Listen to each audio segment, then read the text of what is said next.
암탉이 울면 집안이 망한다고요? 이 속담은 유교 경전 상서에 나온 속담이랍니다. 그렇게 근엄하고 도덕적이면서 선비의 모범인 논어에서 공자는 여자와 소인배는 기르기 힘든 존재라고 말했어요. 여성에 대한 비하 발언이죠. 이 시대와 맞지도 않고요. 바로 쓰레기통에 쳐넣어야 할 말입니다.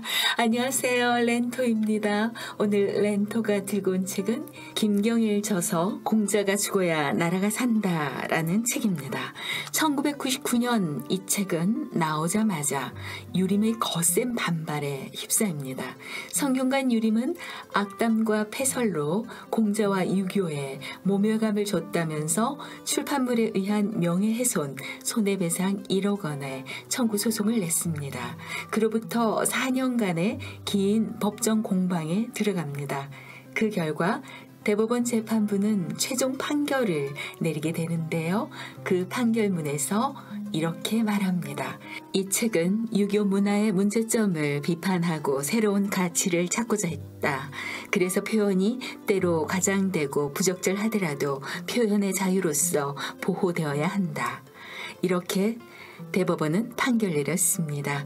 유교의 유효기간은 끝났다. 효도가 사람 잡는다. 공자 바이러스. 유교는 처음부터 거짓말로 출발했다. 조선의 왕들은 사대부들이 고용한 살인 청부업자다. 제목만큼이나 신랄한 비판의 말로 숱한 화제를 모았던 책입니다. 저자 소개를 간단하게 하면요. 저자 김경일은 10살 때부터 한자와 붓글씨를 배우기 시작했고요. 국민대 한문학과를 졸업하고 같은 대학원에서 공부했습니다.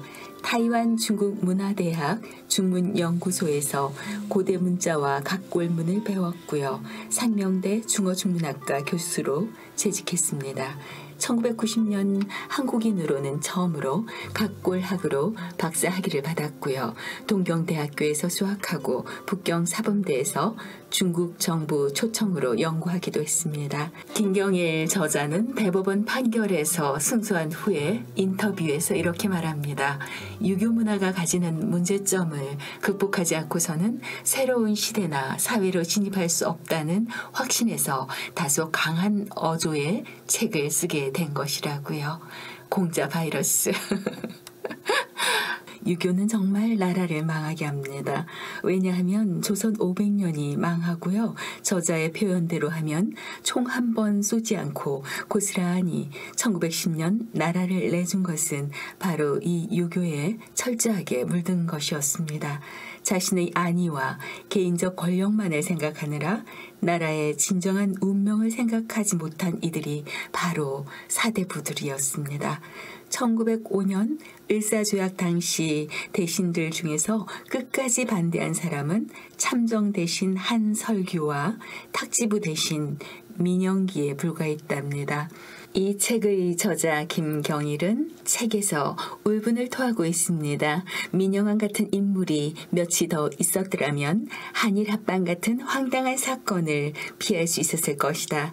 세상에 총도 한 방 안 쏘고 나라를 내주는 인간들이 인간들인가? 나라를 일본에 내준 이들은 전형적인 유교적 관료들이었다. 바로 논어 맹자 대학 따위의 유교 경전만이 머릿속에 가득한 관료들이었다. 대체 그 머릿속에 유교 경전이 가득했다는데요. 유교가 뭐길래? 함께 들여다볼게요. 우리는 유교의 시발점을 공자로 알고 있는데요. 실은 공자 이전의 7800년을 거슬러 올라가면 은나라가 있어요. 은나라에는 무정이라는 왕이 있었거든요. 그 무정에게는 큰아들 조강과 작은 아들 조갑이 있었는데 당연 큰아들 조강에게 왕위를 물려주었지요. 그리고 아버지 무정은 똑똑한 동생 조갑을 왕실에서 먼 곳으로 보내버리죠. 근데 나중에 조갑이 쿠데타를 일으켰고 형을 해결해버렸어요. 이 쿠데타를 놓고 여러 문헌에서는 기록을 전합니다. 아버지 무정이 형인 조강을 두고 동생 조갑을 왕으로 세우려 하자 조갑은 이를 피해 있다가 할 수 없이 왕위에 올랐다. 근데 이게 다 거짓말이라는 게 밝혀지죠. 3,500년 이상 땅속에 파묻혀 있던 각골문들의 발견이 1899년 일입니다. 그것으로 전설로 전해지던 은나라 본 모습이 각골문을 통해서 드러나죠. 다시 조갑으로 돌아가서요. 조갑은 자신이 쿠데타를 일으켰으니 정당성이 필요하잖아요. 조갑은 이전에 있던 다른 신들에 대한 제례를 모두 없애고 오로지 조상신에 대한 제사를 지내기 시작합니다. 조상신을 가장 위대하고 유일한 신령으로 삼겠다는 이 행동은 자신의 정치적인 당위성과 강화를 위한 고도의 전략이었죠. 당시에 은나라의 우리 조상 최고 전략이 다른 부족들이 보기엔 어이없었겠죠. 그래서 여러 부족들이 몰래 연합을 해서 은나라를 깨부수기로 결의를 합니다. 그것에 앞장선 부족이 바로 주나라였습니다. 당시 전쟁을 이끈 주나라의 왕은 무였습니다. 무는 은나라 백성들을 노예로 삼으면서도 은나라의 제례 전문가들은 살려두었는데요. 이른바 브레인을 살려둡니다. 야전 사령관만으로는 뭔가 부족했던 어떤 쿠데타 성공자들이 귀여운 대학 교수들을 곁에 두었듯이 말이에요. 자, 이쯤에서 공자를 등장시켜 볼게요. 노나라의 공자 나와주세요. 똑똑똑. 네, 공자입니다. 고대로부터 전해오던 은나라 왕실 기록 일부를 100편으로 줄여서 공자가 묶었고요. 이는 진시황의 분석 행류로 불타서 없어졌다가 한나라 때 유학자 복생에 의해 29편이 다시 만들어집니다. 따지고 보면 공자와 복생에 의해서 새롭게 이 역사가 변질되었으리라 짐작됩니다. 자, 유교의 유자부터 볼게요. 이것은 성인 남자라는 사람 인자 더하기 비우자죠. 더하기 성인 남자 다시 들어가는데요. 이렇게 구성된 한자어인데요.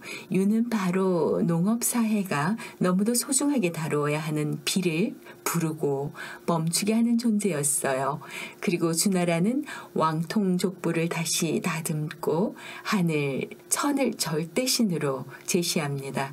천이라는 개념은 주나라에 의해서 등장하는데요. 주나라의 위대한 문왕이 하늘의 커다란 천명을 받았다는 거예요. 바로 하늘의 아들이라는 거죠. 이렇게 길게 설명한 이유는 이 주나라의 정통성을 높이 받들면서 존중하고 찬양했던 이가 바로 공자입니다. 그 어떤 검증이 불가능한 인물들, 옛날 왕들을 신격화해버린 것이 바로 이 노나라의 공자라는 겁니다. 존재하지도 않는 허구의 가치를 추구하고 찬양하였던 거죠. 초월적 존재인 천자가 각 지역을 다스리기 위해서 정치 책임자들이 많이 필요했는데요. 그곳에 보낼 남자의 수가 부족해지니까 잔머리를 굴립니다. 이게 바로 축첩제도였고요. 남존여비 사상이었습니다. 유교의 가르침이란 무엇인가? 바로 공자의 교훈입니다. 공자의 가르침을 볼까요? 요약하면 과거 무결점주의, 조상 숭배, 수직윤리, 인과 의 등인데요. 나중에 중국을 통일한 한무제의 책사 동중서는 이 중에서 인과 의를 국민 순회용으로 써먹고 현실 정치에서는 빼버립니다. 공자의 맥을 잇는 동중서는 우주의 모든 존재를 다음과 같은 10개로 단순화시킵니다. 하늘, 땅, 사람, 양, 금속, 나무, 물, 불, 흙. 황제의 행위에 대해서는 완전히 짜고치는 고스톱으로 언급했고요. 그는 천인 감흥설이라는 시나리오도 만들었어요. 참 소개하기에는 그럴 만한 가치도 없고요. 우리 문화에서도 남아있는 민심은 천심이라는 말도 이때 나온 건데요. 민심도 잘못되면 당연 응징을 받아야지요. 왜 민심이 천심입니까? 천심은 존재하지도 않아요. 왕들이 자기의 행위를 정당화하기 위한 그 전략에 우리는 아직 머물러 있지 않은지 우리의 언어부터 따져봐야겠습니다. 이제 조선으로 돌아오겠습니다. 조선 건국 이성계 옆에 찰싹 붙어서 나라를 쥐락펴락했던 인물 중에 한 명이 정도전인데요. 그는 주자학적 이상사회를 실천하려고 했는데요. 이 주자학은 주자가 공자, 맹자의 유교를 자기 나름대로 해석한 논리체계로 송대에 만들어져서 송학 혹은 신유학으로 불립니다. 이성계가 왕이 되고 나서 자신의 정당성을 부여할 필요가 있었지요. 그래서 정도전은 이런 논리를 펴니다.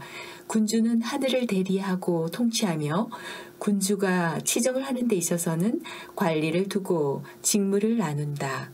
너무나 반박한 논리가 없게끔 툭하면 하늘을 데리고 다닙니다. 아주 그럴듯한 말발로 왕권을 세우고 고려의 불교를 몰아내지요. 태조 이성계의 건국에 정도전의 정치적 야심작인 주자학이 들어있는데요. 주자학은 한 사나이의 깊은 사유가 만들어낸 불완전한 우주론적 에세이에 불과하다고 합니다. 주자학을 단순화시켜 볼게요. 우주는 어떤 특정한 힘에 의해 논리적으로 움직인다. 인간은 그 특정한 힘이 만든 존재다. 따라서 인간에게는 그 특정한 힘이 지니고 있는 특정한 논리가 내재되어 있다. 그리고 인간에게 내재하는 특정한 논리를 풀어내겠다는 것이 점술인데요. 조선 500년 동안 주변의 나라들이 숨가쁘게 발전해가고 있는 상황에서 우주의 이치는커녕 자신들의 운명조차 제대로 헤아리지 못했던 논리와 점술들. 그것이 정말 논리이고 점술이었을까요? 그래서 주자학은 중국의 산골 중에서도 첩첩산골, 깊은 골짜기, 대나무 울타리에 둘러싸인 초가에서 밤마다 별을 보았던 주자의 공산론적인 우주론입니다. 우리는 한 사내의 한밤중 사색이 만든 에세이 몇 편을 두고 조선 500년 동안 허송세월을 했던 것입니다.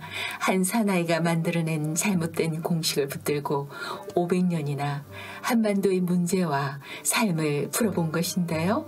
주자학의 정치적 이슈였던 조낭양이 왕통을 잇고 오랑캐를 몰아낸다는 이 사상은 조선시대 내내 왕실과 사대부들을 지배해서 세국 정책으로 이어졌고 나라가 망하는 불행을 자초하기에 이릅니다. 500년 만에 얻은 결론은 있죠. 바로 나라가 망한다입니다. 중국은 100년 전에 이미 유교를 버렸고요. 일본 역시 메이지 유신을 계기로 유교를 버렸습니다. 유독 한국에서만 우울한 그림자로 짙게 남은 유교의 그림자. 이제는 걷어지기를 바랍니다. 이제는 캐캐묵은 허례의식 버리고요. 사방팔방 눈치를 보는 상명하복의 문화도 좀 걷어치우고요.